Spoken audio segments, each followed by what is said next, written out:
And welcome to First Crack. What an extraordinary day of football. Two huge upsets, really, in both of the elimination finals as the Hawks hang on against the GWS Giants at NG Stadium, and tonight, just extraordinary, thrilling finish. It's the Gold Coast Suns hanging on by 1 point against the Fremantle Dockers in the West. So many big moments late in that game. We're going to dissect them all shortly with these two fine gentlemen. David King, good evening to you, and Leigh Montagna. An extraordinary night of footy, wasn't it, really?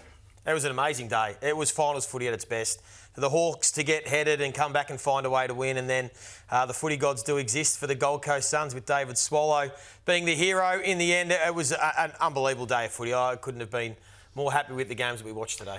Let's have a look at the finals graphic here. The road to premiership glory. We look ahead to next weekend on the Friday night. It's Adelaide against Hawthorn, and the Crows only just got the chocolates about a month ago in that game. And the Q clash, I think we saw it. I think Matt Rao's mum laid it out clearly. Louise, the rivalry there is brewing. So I'd nearly play her. I'd put her in the team, I reckon. I'd give her a spot on a half-back flank. I think she's got a bit of go in her. She got the three votes in the rooms. That's for sure. Just your quick thoughts on the games next weekend. Which way would you be leaning? Oh, they're on an unbelievable ride now. The Suns they're just on this wave. I mean, the way they've entered the finals has been just a real story of courage, I think, to go and get Damien Hardwick, to see this journey through, to stay strong as a football club, to put it out there. We're here to play finals. We've got to grow up. Yep. We've got to take these opportunities. They didn't rest anyone for the second halves of the Essendon game. They said, no, we're rolling. Steamroll through this first final. I think it's just amazing what he's been able to do and gather this foot. Who knows what they bring next week? They're just going to play free-flowing footy that, as you said in the rooms, had signs everywhere. They've just got one speed. They want to just destroy. I love it. I know we always probably tend to be more positive, obviously, on the teams that win and quite negative on the losers, but just having looked at the last 4 years, 5 of the last 8 teams that lost in the qualifying final lost the following week, went out in straight sets. 5 of the last 8. So if that trend continues, at least one of the Adelaide or Brisbane would get rolled, and maybe both of them, and you're not going to ride off the Hawks or Gold Coast with the form and the confidence they have right now. Going to be a massive couple of semi-finals. Let's celebrate the Suns 1 point victors in their first final. Kingy and Dave Swallow was right in the thick of it. Oh, he was. I think that we were riding the obituary as he did that just there. We thought he's in real strife. He's going to cost them the game. He's cost them the game at that point. Simple as that. We're thinking, oh no. Is this a final series lost on sentiment, was the thought. Because this was an unbelievable play, counter-punch through the corridor, and you thought, oh, head in the hands. How does David Swallow recover from this? Yep. Well, how you recover from this is to put yourself back in the fire. And he did. They won the big clearance that had to be won.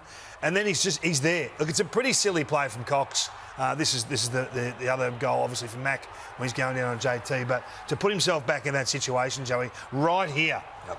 I think it was just a sign that it was meant to be. And then he struck it well enough to get it over the line. It was touched on the line, so it got recalled, obviously, and in the end it was a point. But that probably helped them because it meant instead of having 9 seconds from a centre bounce for Freo, they had to go the full length of the field, which they were never going to do. And as we said, Gold Coast go over the longest trip in footy and ambush the Fremantle Dockers, and it's a famous win. It's a win the football club will never forget, and they can build from it, and who knows how far they can go now with this under the belt. Have there been 2 bigger foundations to build a football club around than Rowell and Anderson? What unbelievable warriors they are, the standards they set, the passion that they play with, even the family. I mean, we're laughing about Louise Rowell, but you can just feel that this is a club that has put their arms around everyone involved at the football club. Special scenes. Look at this. Yeah, that's Damien just embracing David Swallow, the game ball. It's very NFL. They've got an NFL theme this year. They've taken on Detroit, haven't they? As Bad boys. The bad boys, and they've bounced around different sporting teams from Detroit. I've got no doubt that's an NFL model.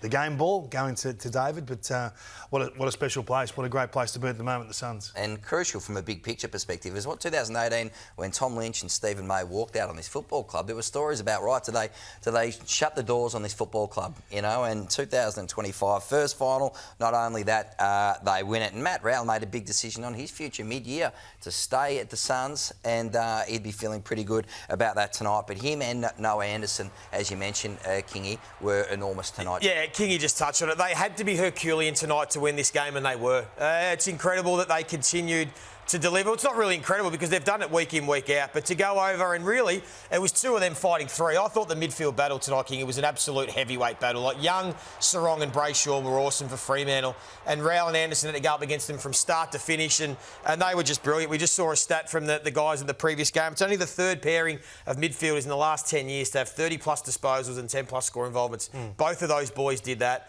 It was an incredible performance and well done to them. And Jared Witts, I should say, he was sensational as well, helping them out in the ruck. Yeah, and it has to be said, Justin Longmuir just gave them carte blanche. Go head-to-head with the boys, see how you go. See how you go.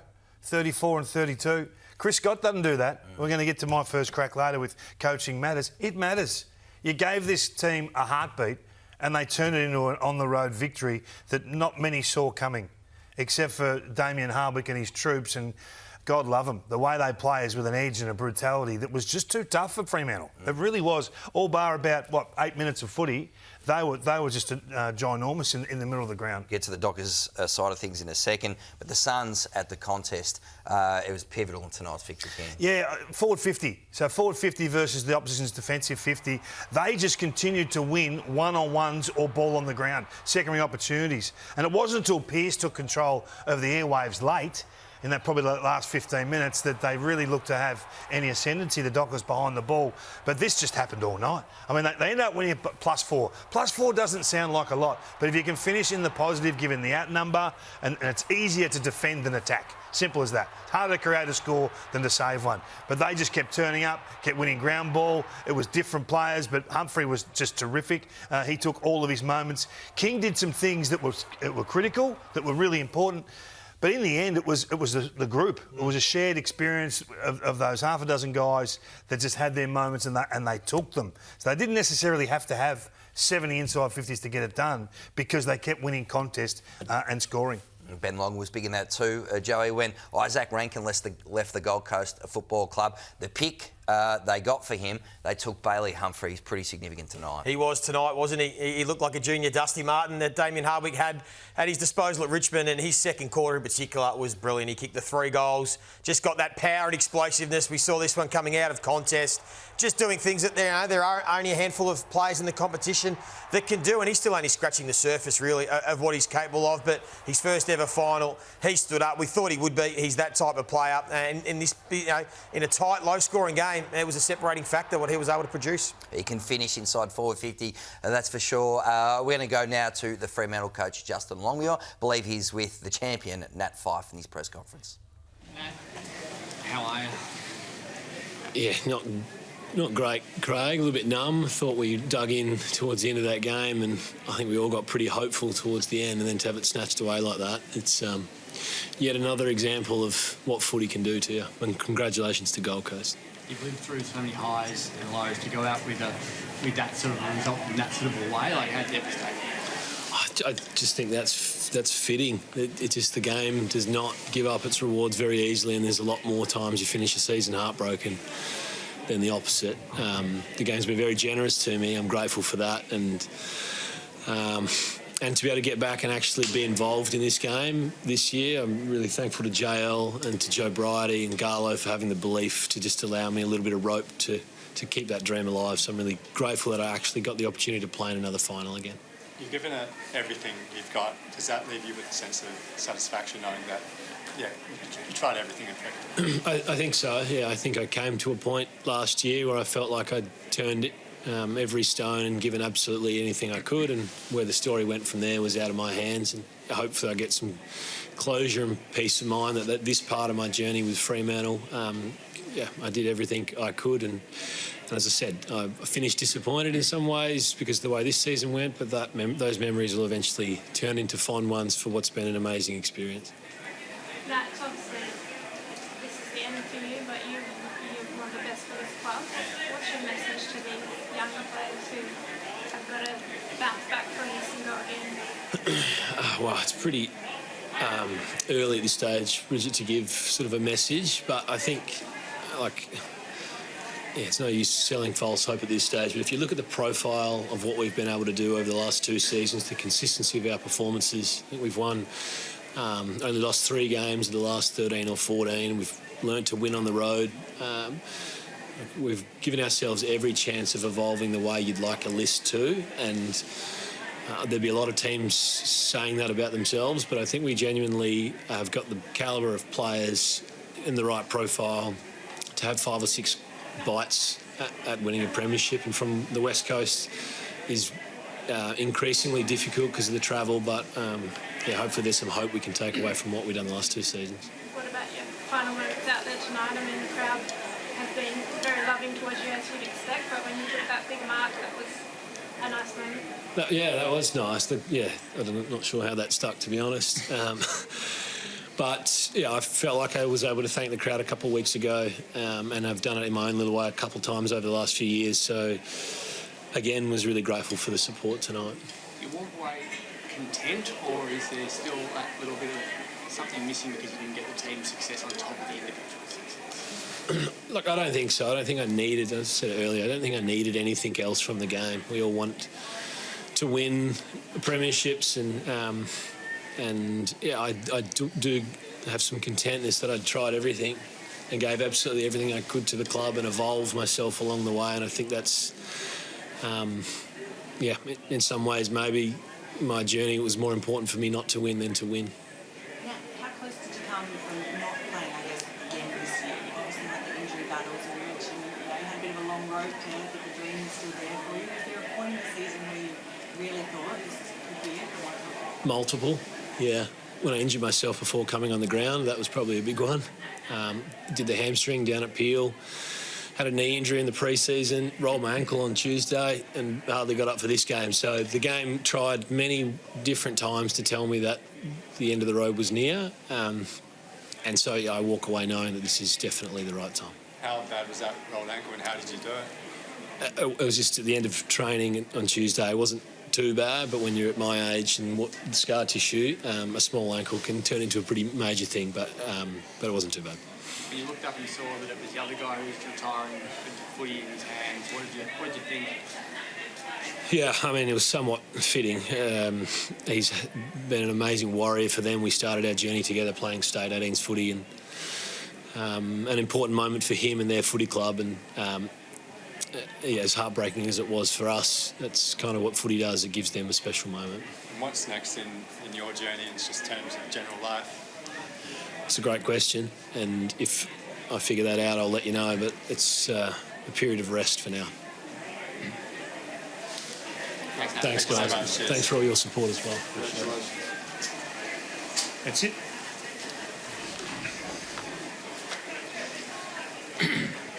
Well, JL, just what are the initial emotions after that? It's devastating.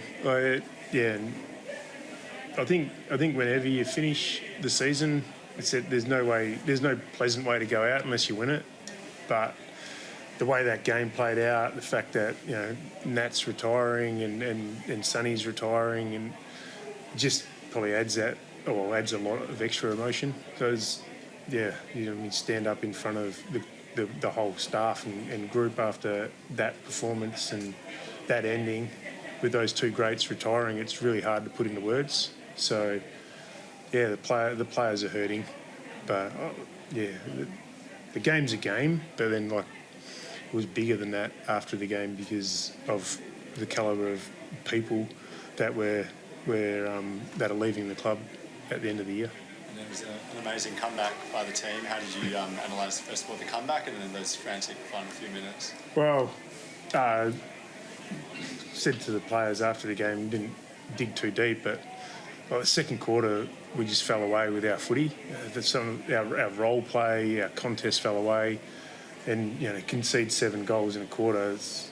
It's not us, and especially those last 4 goals, they came really quickly off the back of losing our way in the contest and our shape, which was really disappointing. But like we've done all year, we've embraced every challenge. We've fought our way back, and we did that again tonight. And if you review the last 2 minutes of the game, Ewan takes a great contested mark, and then JT probably should play in front of Andrews, and he takes a contested mark as well. So you lose 2 contests. I don't think it structure or is not executing is you lose 2 contests, and then Cox goes to lay a good tackle and the ball gets knocked out and he holds on too long. We didn't do a lot wrong. So it's disappointing. Like I said at the start, there's no joyous way to finish the season. Change rooms is always like that. Once you finish, whether you don't make finals or whenever you finish up in finals, but there's just something a little bit extra in that, given who we're losing. Since the bye, you've been fighting back from deficits a lot and winning those games, but you've also been conceding 4 or 5 goals in quarters.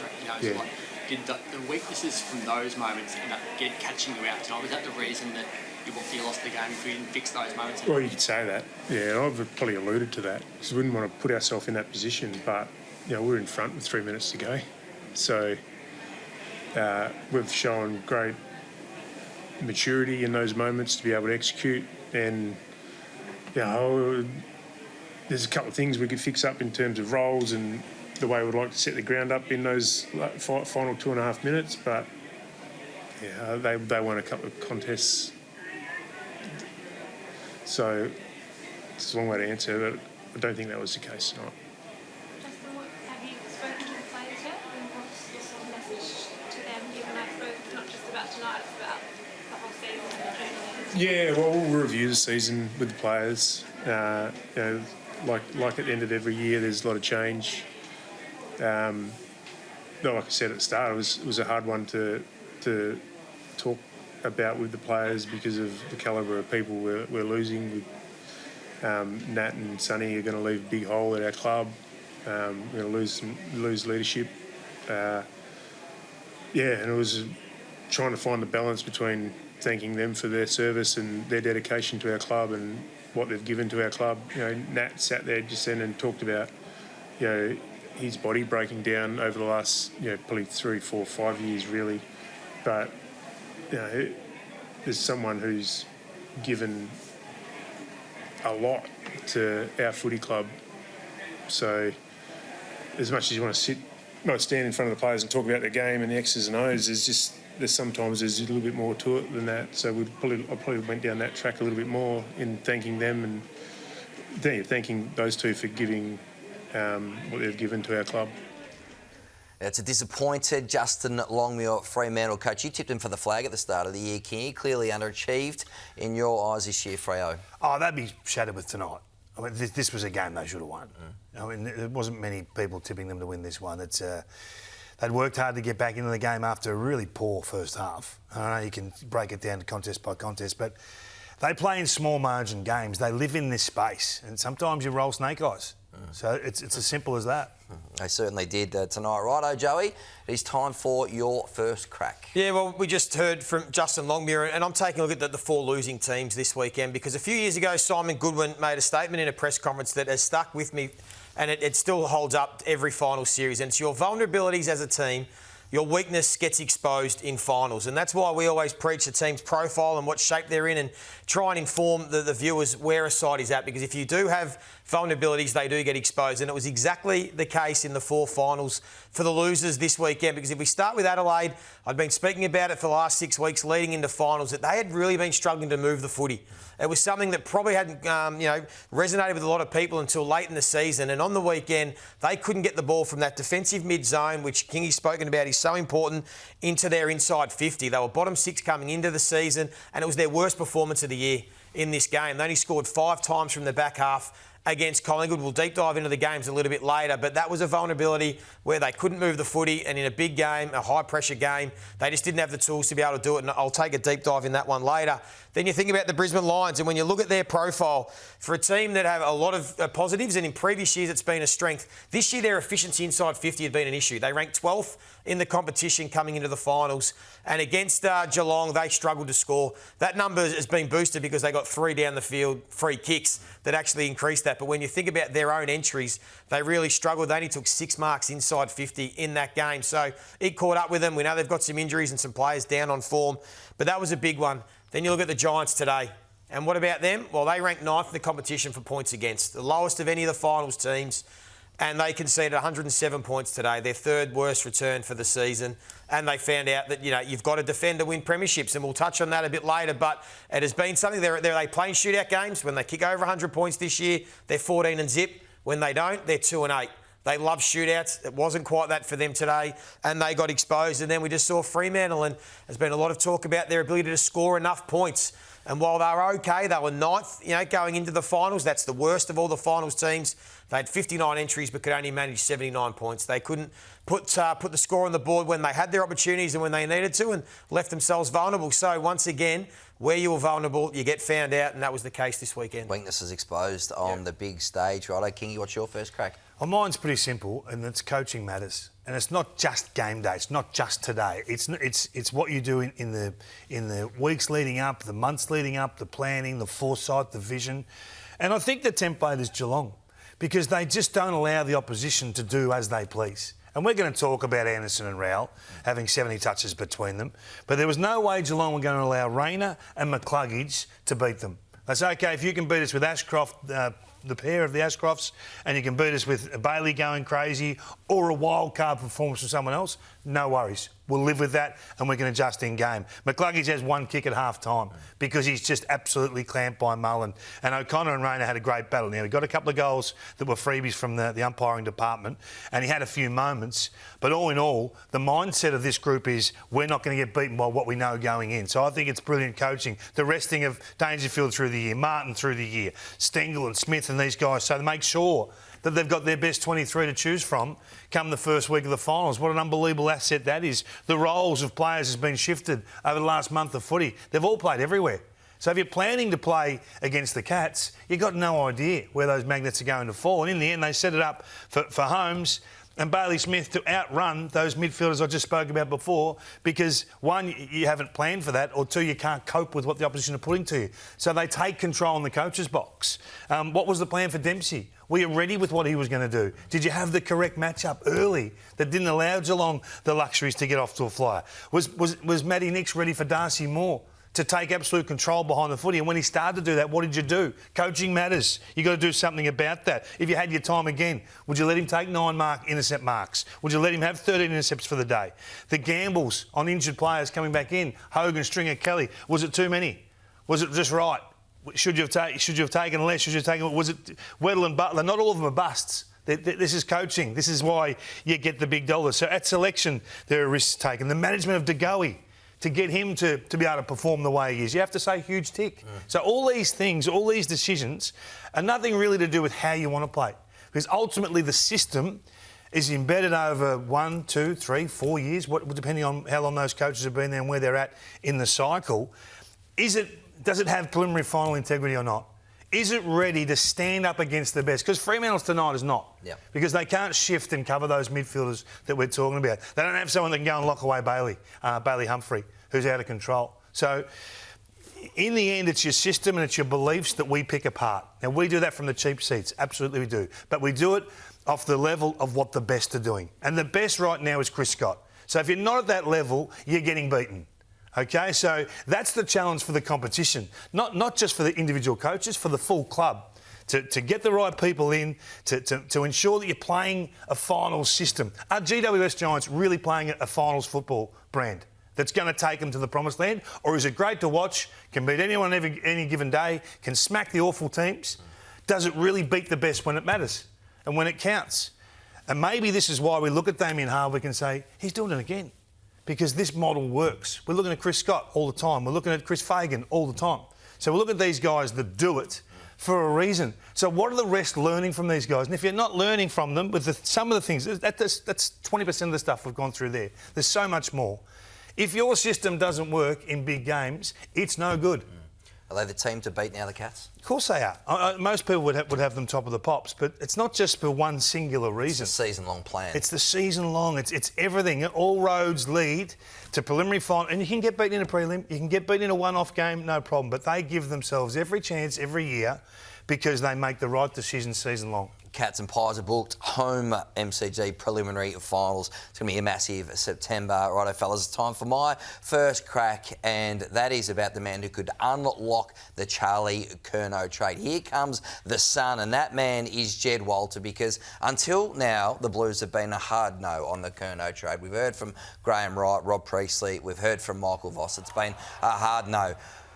This is the man who could move the needle on a Charlie Curnow trade. And you won't hear him say this publicly over the next week or so, but I understand that the Blues like this man as someone at 195 centimetres could be their powerhouse forward and their key cornerstone for the next decade. They know they've got Jagger Smith coming in, he's a pick 3. This is the other man who is a pick 3 and has shown a bit over his first 2 seasons, but he's been likened to Josh Kennedy, of course, the Carlton great, and there's some synergy in the story there. Remember, Josh Kennedy left Carlton after his second season, 2007, become a West Coast great. Potentially, they can land this man, and as I understand it, there is some interest in him. So Curnow is clear. He wants out, and he's got Geelong and Sydney as his preferred landing spots. I don't think you can rule out the Cats in this chase yet either. But if it has to be the Suns, I mean, if you're Damien Hardwick, you just spoke to him, can the Gold Coast Suns say no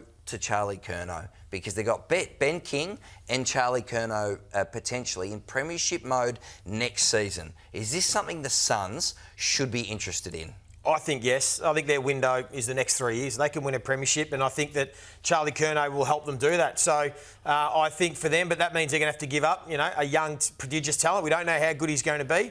So does that mean if Carlton are open to that, is your indications then that Carlton are maybe changing their mindset in regards to where they're at as a team, and they might want to rebuild a little bit more than trying to top up and surround the stars they've got now? Is that where you think they are starting to think? I think there is definitely more of a look to the future. Have you got Carlton winning the premiership next year? Well, Do you think they're a top 8 team? There's no doubt that they're looking at some of their younger talent, and it's a broader brush. I've got the Suns nearly winning the premiership next year if they get Curnow. Yep. I mean, this is a scene. Damien Hardwick would do that tonight. Yep. If you get the paperwork to him right now, that's a lock and load and go as hard as you can for next season. Do you like Walter, from what you've seen? Not as much as Curnow. Yep. In the short or long term. There's potential there. There's still no guarantee. He's going to be a very good player, but how good is he going to be? That's still a long way to go. It's going to be a big trade period, no doubt about that. I'll tell you what will be big. It's going to be AFL 360, followed by On the Couch on Monday night. And on 360, it is the great Leigh Matthews joining Jared and Gary from 6:30 Monday night. Monday night on Fox Footy, a special finals edition of AFL 360. Jared Waitley and Gary Lyon, joined by the one and only lethal Leigh Matthews. Live from 6:30, right here on Fox Footy.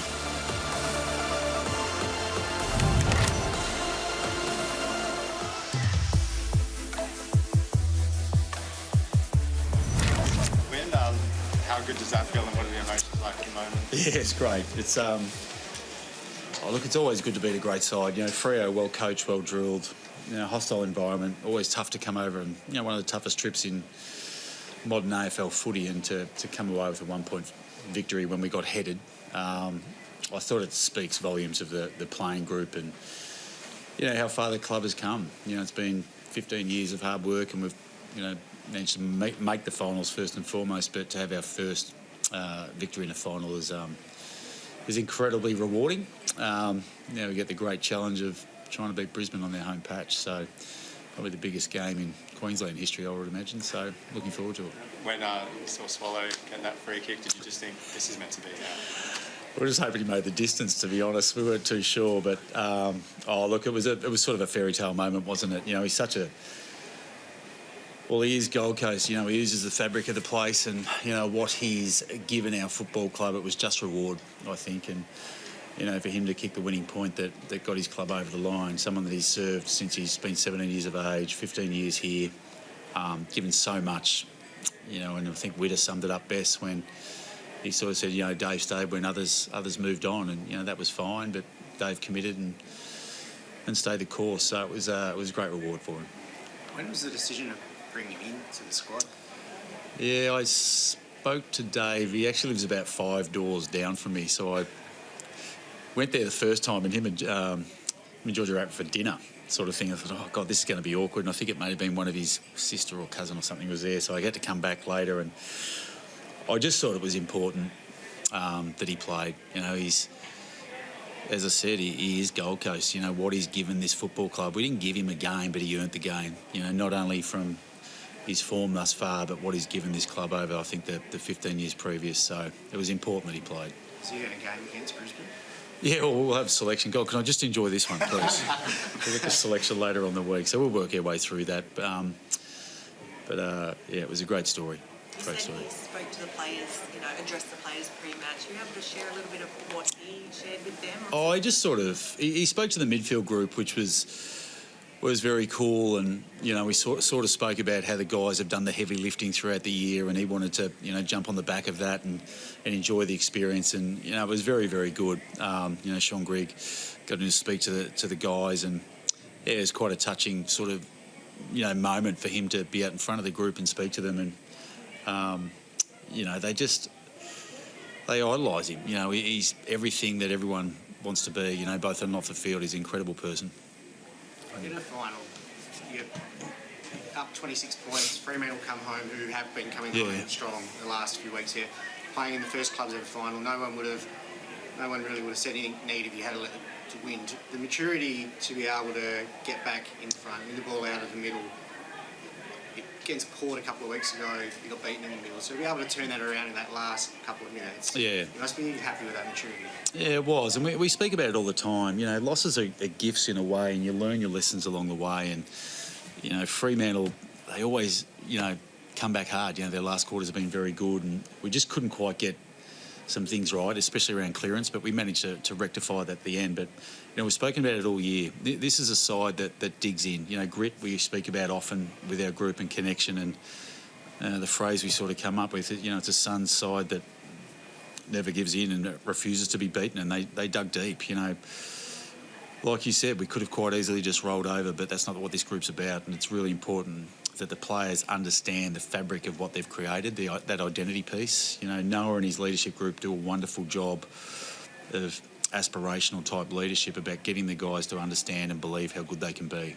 You know, we were 1-8 previously, now we're 1-6 chance of winning. Something pretty special. What will it do for the belief? Well, it's what they want to do with it, really. You know, I think what we've done is come 6 hours across felt like the longest flight in the world, how long it took, but there's no tougher challenge, I reckon, than coming across here in front of 60,000 fans, hostile environment, get headed with 2.5, 3 minutes to go, and then respond. So they'll gain enormous confidence, I think, out of that victory. And there's been games throughout the year that we've responded like that, and it was another important step forward, I think.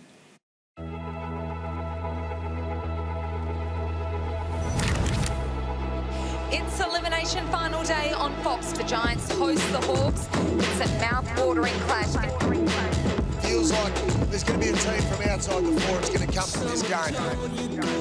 We'll see if we're a better team now than what we were this time last year. We're ready to go. No tomorrow here. Newcomb might get 50. Oh, there's no one on the mark.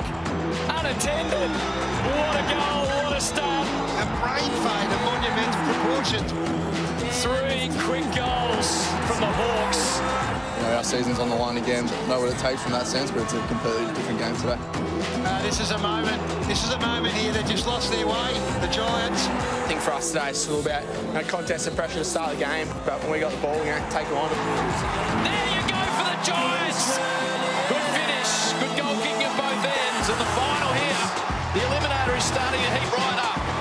Giants have got free on the bounce and they're back to 2 goals. It's going back on. And the Hawthorn joy is spreading. It is infectious. MG Stadium where they've never won before. Jack has 3. 7 straight from set shots now by Hawthorn. That's the story of the match right there. 28 points. They deserve to be even further ahead. This Hawks defence, it's like Fort Knox. That sums it up. That just sums up the game right there. Ginnivan, big with the words, big with the actions. That is how you do it. Ginnivan has kicked another. Give me a call, because I'm on fire, says Jack. Hawks out, 7-goal margin. Big tackle from Thomas. They trail by 42 points. It has to start somewhere. Kelly injected in the game. Can they make it 2 in a row? Don't give up on the Giants. The margin is 30 points right now. You've got to believe. He's got to believe. Kingsley's got to get his players to believe. Another one for the Giants. Bedford nails it. Here comes the orange tsunami. Back to 18 points. Do not go anywhere. Kelly's on the move, and so are the Giants. That is 5 in a row. Strong breeze going the end that the Giants are going to. Oh, here we go. It is all square. You've got to take your chances in finals. Take your chances. Himmelberg, how do they get rid of it? Done cold. Pressure. Butler hits it home. They're back out by 7. What a response.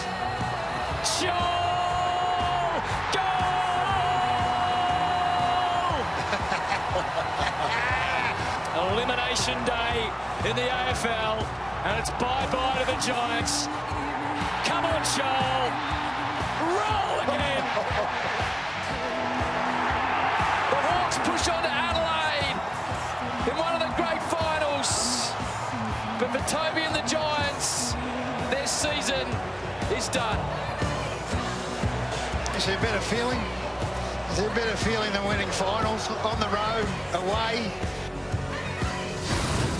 It was a remarkable game. Hawthorn 19-point winners in the end, but it was after a barnstorming comeback from the GWS Giants. Great scenes there, and what a package. But it was Hawthorn with that fourth quarter revival in the end that was pivotal in the end, Joey. Yeah, it was. They steeled themselves, really, after that the onslaught of the Giants in the third quarter, then to have the breeze in the fourth term.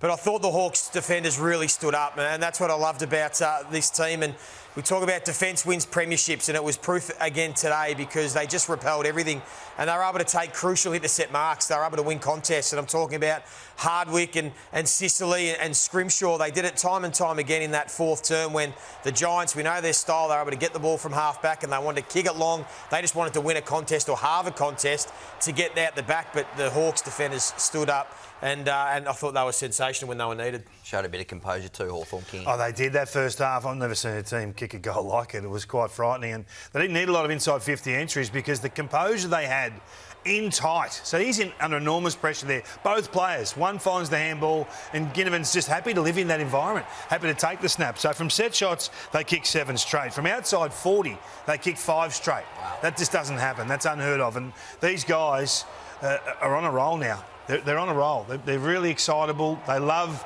the attention. They love the celebrations.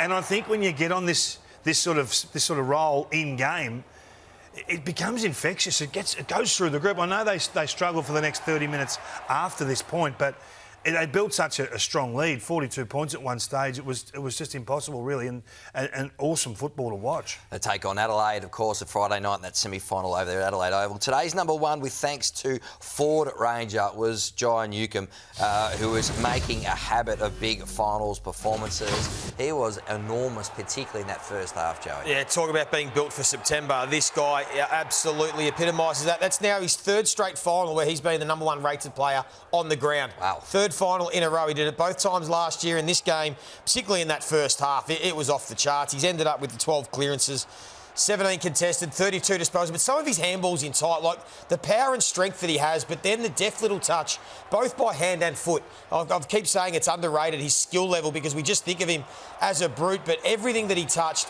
had impact.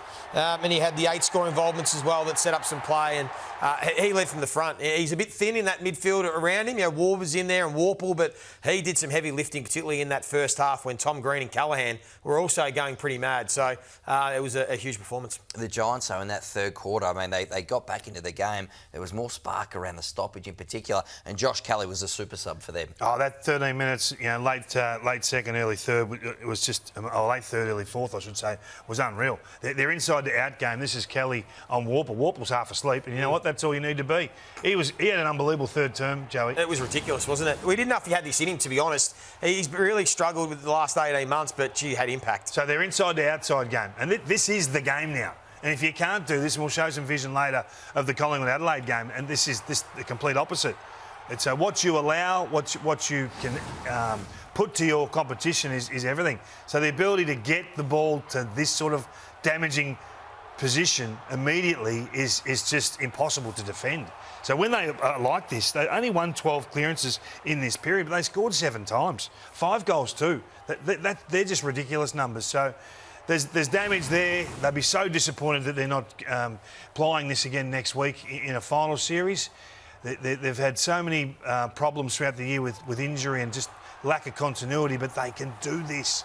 I think they've got some soul searching to do, the Giants. Really head scratcher how they're out of the competition again after having all the talent in the world, really, and they've been there. They've lived in this zone. So what's the next step for them is a big challenge now. You raised it earlier about is it the right system? We've spoken a lot about the Bulldogs. Very aggressive, very attacking offensively, but they expose themselves defensively. It's a very similar profile with the Giants. They love playing in shootouts and they kick 100 points, they win, but you just wonder whether they just need to find a little bit more balance in their game because it's failed the test in finals now for the last few seasons. And in the end, today summed up their whole season. They've been so inconsistent across the whole campaign. And then today, within 4 quarters, we saw the best of them and we saw the worst of them again today. So it summed up their whole year. And shattering news for Darcy Jones, who has a suspected ACL injury, which could wipe him out for up to a year. There were tears on the bench. You could see the look on the coach's face, Adam Kingsley, when he was told the news. He looked absolutely devastated. So we're thinking of him. So at this stage, the club thinking that is an ACL.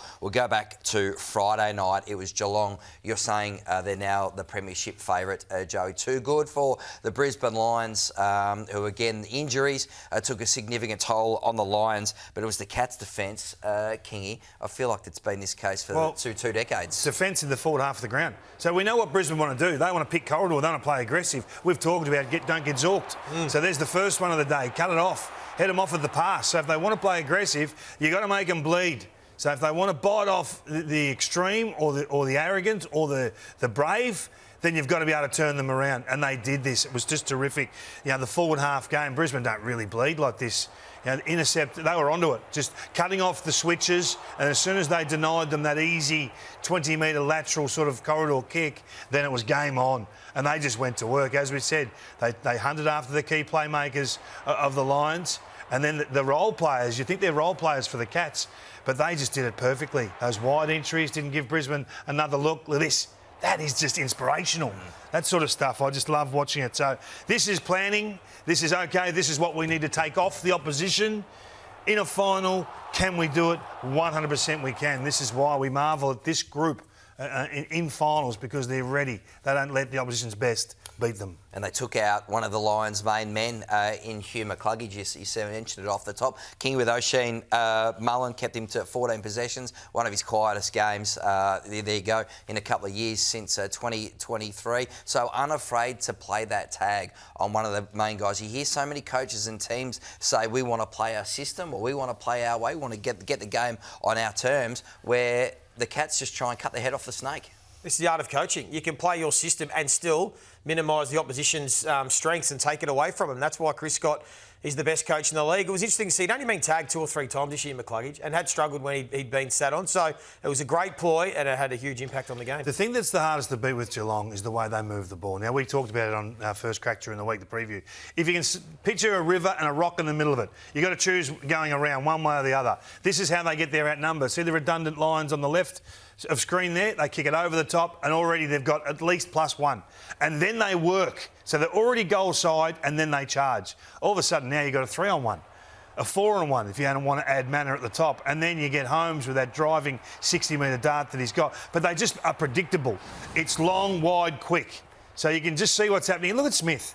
This is what we're talking about when you know that you're going wide down the line. You're not coming back into the corridor. So don't commit to the corridor. Get out wide and get there and create an outnumber. Dangerfield knows what's happening. Smith knows what's happening. And you know what? Even if you get it wrong, you're going to have numbers turn up. The Lions are guarding in board. They're guarding corridor because every other team they've played for the year want to bring it back through corridor. So you've got to change your plans for 1 week. hard to do when they've been executing this plan for the best part of 3 or 4 years. So full credit to the way they do it. They only coughed up 20 points on turnover, bringing the ball out of their back half. So this is why they are hard to beat. They do not beat themselves. Great vision, Kingy. Ollie Dempsey, still a trump card for the Cats. Oh, he was enormous in this game, one of the best players on the ground. And speak about coaching, Kingy and either they didn't scout what Ollie Dempsey has been doing all year long, or the players they had playing the roles couldn't execute it, because he's a wingman. We know this is what he does. He relies on those high half forwards to help get up in transition. Levi Ashcroft, the youngster, he just gets caught ball watching, and this was early in the game, and he was able to exploit the Brisbane wingman and take advantage. And a couple of times early, he was able to kick the ball in to Jeremy Cameron. Here he is again. Ashcroft just sort of get caught in no man's land, peels out goal side, set up another opportunity. So when you look at it, he's had an equal PB, 3 goals. He's been 2 off his PB disposals with 25. He's had 27 before, and he's had 9 score involvements. And here, this is what he does. We've seen it all year long, and not one Brisbane player was aware of it or able to contain it, and he just did this all night long. So they'll be disappointed they weren't able to execute a player that has become so pivotal to the way they want to play. You talk about the river line Kingy. He's normally the off-ball guy that can run, and this sometimes is hard work. Look at this. It's exactly what you're talking about. Ball's coming down one wing. He just puts the head down, and he ran 150 metres. That started even further back than his footsteps there to kick this incredible goal. So it was a brilliant performance from the youngster. How many goals has he kicked from the goal square this year? Nearly all. 11 of his 31. Is it? You know it. Yeah. Been amazing. That's going to Ridiculous. be fascinating to watch in the preliminary final, that tactical battle. In particular, I think the Lions had 8 players under the age of 22, so they were quite young. But what did you make of their efforts Friday night? Just some really poor efforts. And well, let's do a Brisbane review, because I've got no doubt Chris Fagan would show this. So Holmes is a top liner in our competition. If you disrespect him, if you give him a metre, it becomes 3, it becomes 5. Just watch Zach Bailey, and you tell me whether this is good enough. You tell me whether Chris Fagan will be happy with this. It gets worse for Zach, because he's just going to watch him go all the way. And that is substandard for a player of that calibre. And we wrap him up when he's there to be wrapped up. Same again here. What are you doing? Are you going to cover one? You going with him? And they just walk. They just meandered. And then you watch they follow up and go again. So this is what we're talking about. We're talking about De Koning. He's on Darcy Fort. Darcy Fort's right next to him. He's in the ruck. He's your man. He's your man, Darcy. What are you doing? Not really keen to get back, not really keen to push someone to a handover position to get someone to compete. You don't necessarily have to do it yourself. You can get help. And then you've got the tag. I mean, this is the ultimate win, isn't it? When you're tagging someone that doesn't want to be tagged. He doesn't want to defend you, and you push forward and you kick a goal on him. That's utopia in terms of your coaching planning, to have your tagger hitting the scoreboard against the nominal star of a competition. So I think the Lions would be really disappointed with the effort of some of their top liners, just not engaging in the fight. And it was all too hard for them and too quickly. We'll try and butter up in the Q Clash, a final against Gold Coast on Saturday night. Right, it's time for a short break. But first, let's welcome Bernie Vince from PointsBet. Bernie, what's your first crack? Thanks, guys. My first crack is Triple Treat for Charlie. By Triple Treat, I mean a box trifecta of the top 3 place getters in this year's Brownlow. I want to start with Nick Dacos. Well, he writes his own place in the top 3. Known vote getter, 38 votes last year, and Collingwood dominated the first 2/3 of this season. That's locked him into the top 3. Second player is Noah Anderson. 15 wins for the Suns this year and dominated in all those wins. Kicked a lot of late goals in those close games too, which will lock him in for 3 votes in front of the umpires. Third player, Jordan Dawson, 18 wins for the Crows this year, locking in the minor premiership. And Adelaide aren't a high possession team, so you look at Jordan Dawson and go, well, he's averaged under 24, a lot less than some of these other midfielders. But he's kicked a lot of goals, the most goals, in fact, in the top 5 of the market for the Brownlow. So I'm locking him into my top 3 also. Now, you might ask me why I haven't included Bailey Smith in this top 3. Well, he's missed 3 games, and I think Max Holmes and Jeremy Cameron might take a few votes off him.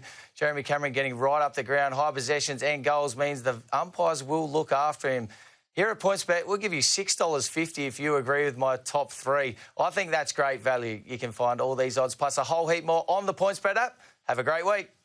Chances are you're about to lose. For free and confidential support, call the number on the screen or visit the website.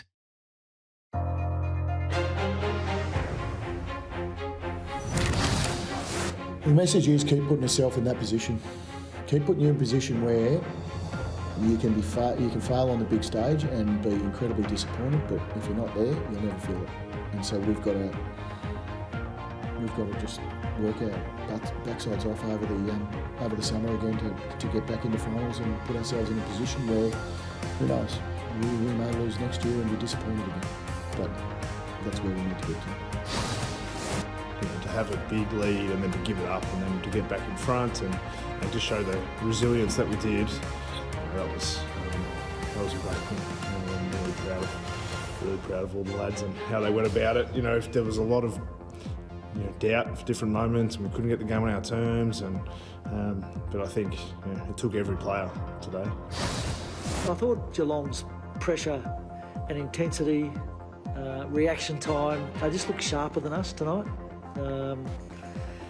And it showed in and around the contest, it showed in its stoppages, it showed in one-on-one contests around the ground. They were really ready tonight to go. I thought we were, but they were much better than us.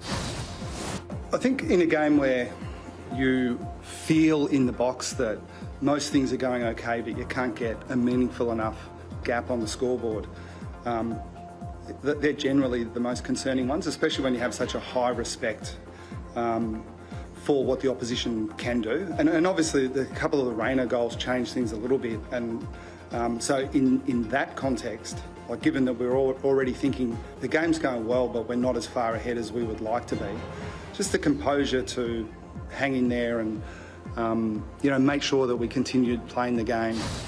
We're coming to this game the best defence in the competition. No one really talked about that. We're pretty happy to put it on the whiteboard, make sure everyone saw it.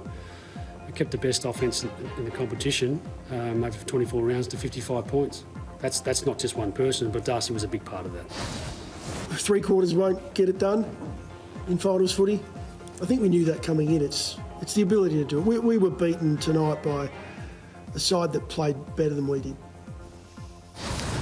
Yeah, the Collingwood coach, Craig McCrae, certainly a happy man. It was the Pies by 24 points over the Crows on Thursday night. Gingy, the Pies' use by hand, particularly inside, was crucial. Yeah, this is how they get you. They get you with their corridor handball, and if you're not ready for it and you can't clamp it, then they get through and they pierce at speed. Just have a look at how organised they are. They don't have to hit multiple, they don't have to hit 1 or 2. Bang, and gone through corridor. And it's Dacos on that occasion. Look at them set up. They want to own the outside and they want to own corridor straight away. And it's so aggressive, it's really difficult for the back six of the Crows to stay intact. When they win that back and cause a neutral ball, and then they go again. I thought the speed of Collingwood to be able to get from inside to out was significant. McCreary, DeGoey, Dacos, we talk a lot about those guys, but this was an Adelaide ball. So Adelaide couldn't do it. The pressure from Collingwood was immediate and it was intense. Same ball here from Collingwood, they find a way out. That was the gap in the game. They weren't tough enough, the Crows, and they weren't ready to handle the heat that Collingwood were putting to them. And I think that Collingwood were ready for it. They know what finals are about. They embraced it. They wanted it to come their way. And that's when their playmakers stood tall. Here, same thing again. That's a Crows ball. They're out and gone. But because of the heat and its immediacy, they're done. DeGoey doesn't quite get that one. Stays in the fight. Ball spills. Now this is Collingwood's turn. Speed on ball, inside to out. Thank you, mother of the rabbits, as Rex used to say. So that's it in its simplest form, is that taking the game from inside to out, Collingwood big tick, Adelaide couldn't handle it. It was a hot contest, and Nick Dacos at times was absolutely exquisite. He was unbelievable. He's I just wonder what the planning was, because they often had a tag or a match-up at the stoppage, but it was immediately after the stoppage. So it was almost first receive, or it was a 2-second delay. The Crows mids, they couldn't stay contacted with Nick. So it's coming on this occasion. So he sort of got him, and then they leave him, and then once you lose control of Nick, you're in real trouble. And people say, oh, you can't stay connected all the time, but this is what happens if you don't. You just get beaten by the star factor player, being able to only have 24 touches, but 8 score involvements. And what he did with his field kicking was unbelievable. We were there, Joey. Yeah. It was just a different game he was playing. Yeah, it was. He had every kick in the kit bag, and he pulled it out. No, his left foot, right foot, inside, outside, and this is the problem about Nick Dacos, and why I was surprised they probably didn't put more attention on him. We knew that their midfield's a little bit thin, Adelaide, so, like some other teams, like Geelong would do, take away the opposition's best player. They didn't do that at all. So look at that. Look at him contorting to take that clean, ready for the traffic, ready for the physical punishment that may come, that didn't come. I think Adelaide would be really disappointed with their work around contests in particular. Everyone says, oh, their shape, but just their effort, their application to denying Collingwood an easy exit. It's great vision. He uses the outside of his boot almost better than anyone else in the competition. But have they brought back the torp as well? Well, it looked like it. It looked like they had the torpedo licence. So the old traditionalists would like this because on a number of occasions they went for the torp, which you don't really see, and it just did enough. So that Schultz torp just got over the back of an Adelaide defence at a ring. And look at this one from Maynard.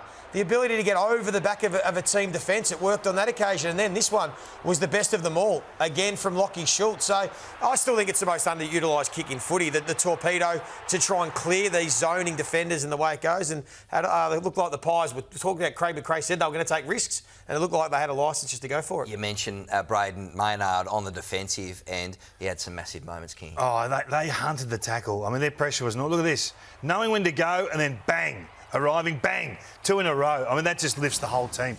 Their tackle pressure, look, their tackle numbers weren't huge, 65, but they were brutal. They were just putting players in the scope and saying, we're coming quickly. And I think their pressure was over 212 when they got to that 7-goal run, but it was 194 for the whole night. If they bring that, it doesn't really matter who they play, they're in the game. And then you're relying on your star factor players to take control at some time. But the general thrust of what they do as a group is just bring pressure. Keep it simple. And then the coaching element to it all, because last time they played, they had troubles with their efficiency inside 50. We thought, what adjustments are they going to make? Well, Craig McCrae did have an adjustment. It was still side bottom, playing at half forward. He'd only spent just under 5% of the time this season playing as a forward. In the first 3 quarters tonight, it was on the game Thursday, it was over 40% as a forward, and it was his best game since round 13. He's one of the best rated players on the ground. There are the numbers, and to bob up with 3 goals, which he hasn't kicked since 2018, midway through 2018, the last time he did that, and the crucial ones early, throughout that third quarter that broke the game open. It was excellent because it's now the last 2 weeks he hasn't gone into a centre bounce. He was a centre bounce player early in the season. Oh, yeah. 4th ranked at Collingwood. The last 2 weeks, they've skipped that plan and they've got a different role for him, and it had real impact. It's a surprise move. What did you make of the Crows? Well, similar to Kingy's point, I just thought they didn't challenge Collingwood when they did have the opportunity with ball in hand to be able to move the footy. So there were times where they win this ball. They've got numbers, to bring the ball inside, get to the open side. They just played 2 straight line. It was the pressure, the perceived pressure of what they thought was coming, that they just kept going straight down the line and they didn't challenge Collingwood. Look there, if he looks inboard, they've got all these players that they can fan and spread and get to the open side, bring the forwards into play. But they were only looking too narrow. They kept playing skinny side. Even again there, that's one kick into the corridor. You got a player out open side of the ground, but that's not what they were trying to do. And Collingwood were able to pick it off. No wonder they took nearly 30 intercept marks when that's the way that Adelaide presented. They only had 73 handballs at 3-quarter time, Adelaide. That was their lowest for the year. So there again, use your hands, use your numbers and challenge. But instead, they just kept kicking it back. So I think they'll be looking at that, and they need to challenge the Hawks more if they want to win this game next week. Did they miss Isaac Rankin, King? Well, what's the old saying is don't die with the music in you. OK, so I know he's a guy that can bring some magic. They need to play with some magic. They need to bring in Rochelle as an absolute gamble, and they need Dawson to get more aggressive, because without Isaac, they didn't have anyone that challenged at forward 50 stoppages. They really didn't. They didn't have anyone charging through at speed, no creativity with the hitting in terms of the ruck work. So they had 11 forward 50 stoppages for no score. They've been averaging 15 points a game from forward 50 stoppages with Isaac. 1 point and then 0 in the last 2 weeks. So they need someone to take some risks. Don't die with the music in you. Don't just whimper your way out of this final series without firing a shot. Been a big story, and he's been a big absence, no doubt about that. Right, my favourite show is a midweek tackle team. It's coming up twice this week on Tuesday and Wednesday night, 7:30. Don't miss it. It raises the natural question, though, doesn't it? Is there a conflict of interest there? Sauce actually controls the money. He's got it all on whiteboards, and suddenly his son is front and centre. And he's going to come over the top of people who've been there on more money. It's not Jack's fault, I get it. But I would avoid this situation if I was St Kilda. Massive conflict, but if I'm St Kilda, I don't care. I'm saying, you know what, we want to get better. There might be some players who might whinge. Let's give Cal Wilkie another $150,000 to shut him up, because he's one of the very few players who deserves that money.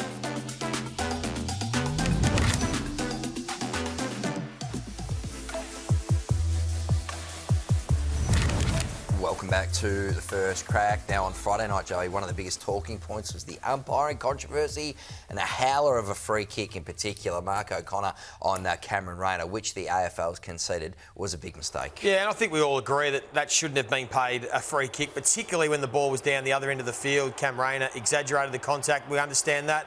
And then there was the bit of play afterwards where then he gets the secondary kick. But it's interesting when we take a look in a minute at the vision and what led up to this incident and whether there'd been something brewing, because we're able to take a look at the behind the goals vision before this moment. And it was fascinating that after a goal was kicked the other end of the ground, Cam Rayner clearly had a strong conversation with the umpire, particularly about what was happening with Mark O'Connor. I think Mark O'Connor didn't like that they were having a conversation about what he was doing. He's going over saying, hey, leave me alone. I'm playing within the rules. I'm not doing... Just because it's annoying you... Stop sooking. There's nothing illegal. But clearly, the umpire there is saying to them, OK, I'm watching. My eyes are going to be on you guys, so I'm going to keep close attention. That's an horrific look, him being in the face of the umpire like that, Cam Rayner. That's disgraceful. He should be sanctioned for that alone. We do not want players... What's disgraceful about it? We do not want players getting in the face of the umpire. So then look at this play's going on down the other end of the field. You can see the umpire. He's actually staring at the players. He's just watching those two in particular when the ball's down the other end of the field. So he was waiting for something. And as soon as he saw the slightest bit of contact and Rayner fell, he's paid the free kick. So interesting. That's strong. You think it's disgraceful? 100%. We're setting the standard for codes for competitions across the land. The last thing local football needs are players walking up to the umpire's face like this. That is intimidatory behaviour that is unacceptable at AFL. Look at him. He's almost bumping him off his line. What do you think he's saying there? I don't care what he's saying. Get out of the way. There's no doubt he's complaining about Mark O'Connor. It's irrelevant what he's saying. He's in the face of the umpire, almost pushing him off his walking line to make a point. Irrelevant what the point is, that needs to be stamped out immediately. But it was from a Cameron Rayner perspective, it was effective. Yeah. He got the double goal, right? So you reckon the end justifies the means? Well, if we start down that path, we'll never clamp. How would Cameron Rayner feel about all this today? Would he be embarrassed? Would he think it worked? How do you think? Not one person's talked about that.